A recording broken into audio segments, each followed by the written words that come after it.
আমার পিতার ইচ্ছা ছিল ওনার জানাজা নামাজটা যেন আমি পড়াই। যারা আমাকে বন্দি করে রেখেছিল তাদেরকে আমি আকুতি মিনতি করে বলতাম যে মেনে নিলাম আমাকে এখান থেকে ছাড়বেন না, মেনে নিলাম পরিবারের সাথে যোগাযোগ করতে দিবেন না, কিন্তু সন্তান হিসেবে কি এতটুকু জানার অধিকার আমার নাই? যেই পিতাকে আমি ফাঁসির সামনে রেখে এসেছি, ওনার কি হলো?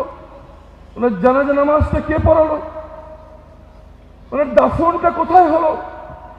আর ফাঁসির আগে পরিবারের সাথে শেষ সাক্ষাতে আমার শ্রদ্ধেয় পিতা আমার জন্য কি ওসিয়ত করে গেলেন, সন্তান হিসেবে এতটুকু জানার অধিকার আমার নাই? উত্তর আসতে উপরের নির্দেশ, কিছুই বলা যাবে না। আমি ধরেই নিয়েছিলাম সে অন্ধকার ঘরেই আমার মৃত্যু হচ্ছে। যখনই রাত হতো তখন চিন্তা করতাম হয়তো আজকে রাতে ওরা আমাদের হত্যা করতে পারে, হয়তো আমাকে তওবা করার সময়টুকু তারা দেবে না।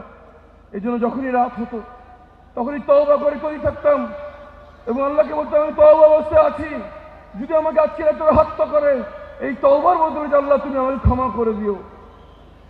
যে রাতে তারা আমাকে টেনে নিচ্ছে সেই ঘর থেকে বের করছিল, আমি মনে করেছিলাম যে আমাকে হত্যা করা হচ্ছে। আমি সূরা ইয়াসিন পড়া শুরু করলাম যাতে মৃত্যুটা সহজ হয়, কিন্তু পরে জানতে পারলাম আমাদের দামাল ছেলেরা, আমাদের বাচ্চা ছেলে মেয়েরা জীবন দিয়ে বাংলাদেশের মাটি থেকে ফাঁসিবাদকে বিতাড়িত করে দিয়েছেন। এই জন্য আমি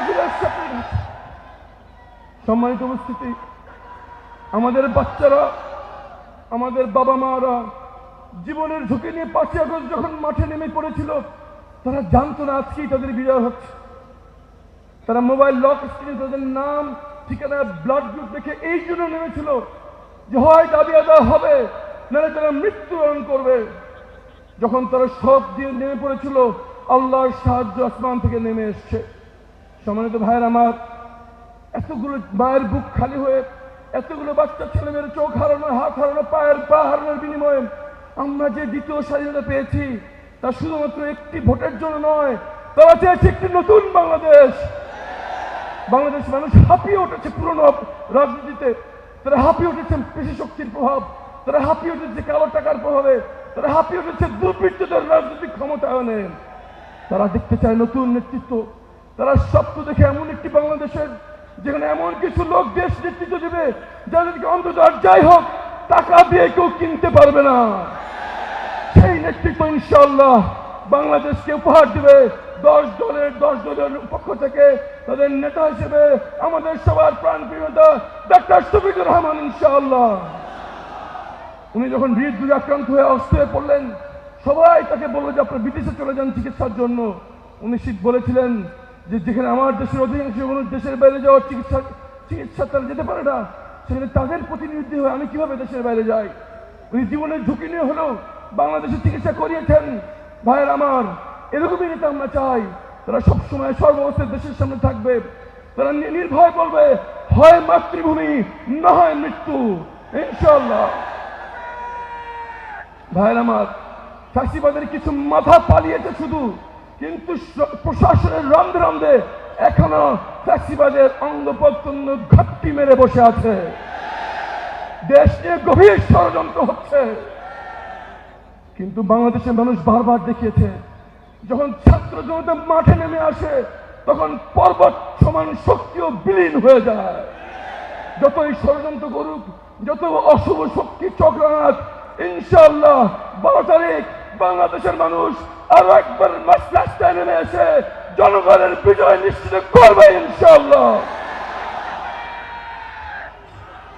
ভাই আমার, যে 5ই আগস্ট আমরা সবাই মাঠে নেমে এসেছিলাম, যেভাবে আপনাদের সন্তানেরা মাঠে নেমে এসেছিল, যেভাবে পিতা মাতারা সকল কিছু ছেড়ে মাঠে নেমে এসেছিল, সময় এসছে আরো একবার সকল ভেদাভেদ ভুলে কাঁধে কাঁধ হাত মিলিয়ে নতুন বাংলাদেশের জন্য আরো একবার রাস্তায় নেমে পড়া। সেই রাস্তায় নেমে আসার দিন হচ্ছে 12ই ফেব্রুয়ারি। 12ই ফেব্রুয়ারি সবাই রাস্তায় থাকবো এবং এক কথা বলবো, হয় মাতৃভূমি না হয় মৃত্যু। জনগণের বিজয় নিশ্চিত করে, হ্যাঁ ভোটের বিজয় নিশ্চিত করে নতুন বাংলাদেশের সূচনা করেই আমরা ঘরে ফিরবো ইনশাআল্লাহ। দেখা হবে 12 তারিখ রাজপথে ইনশাআল্লাহ। আসসালামু আলাইকুম ওয়া রাহমাতুল্লাহি ওয়া বারাকাতুহু।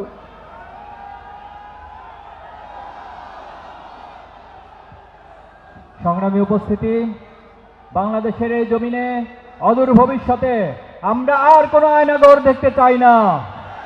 ভবিষ্যতে যদি কেউ আয়নাঘর প্রতিষ্ঠা করার চিন্তা করে, ভবিষ্যতে যদি এই জমিনে কেউ ফ্যাসিবাদ কায়েমের চিন্তা করে, এই প্রজন্ম তাদের ঘর চেপে ধরবে ইনশাআল্লাহ।